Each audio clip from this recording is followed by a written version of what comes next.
तो आप फरमाते हैं या बुनैया ला तुशरिक बिल्लाह, ला तुशरिक बिल्लाह इन्न शिरक लज़ुल्मुन अज़ीम।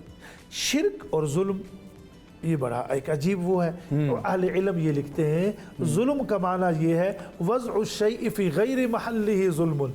ये ऐनक है, ये यहाँ रखना ठीक है, लेकिन मैं इस ऐनक को यहाँ रख लूँ ये जुल्म है।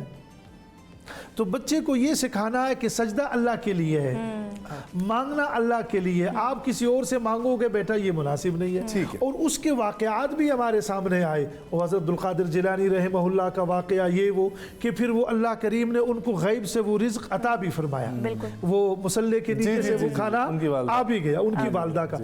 इसी तरीके से आगे जो आपने समाजी गुफ्तगू फरमाई कि वो अपने बेटे से फरमाते या बुनैया अक़िमिस्सलाह, एक आप नमाज को क्या करें। मैं बाकायदा मस्जिद में अपने दोस्तों से ये गुजारिश करता हूँ कि आप औलाद को लेकर आएँ। हमारे यहाँ मस्जिद में कोई बच्चा थोड़ा सा शोर कर लेता है ना, तो हमारे बहुत सारे नमाजी हाइपर हो जाते हैं, वो कहते हैं बच्चे को मस्जिद से बाहर निकालो, जब उसका आपने मुस्तकबिल बाहर निकाल दिया।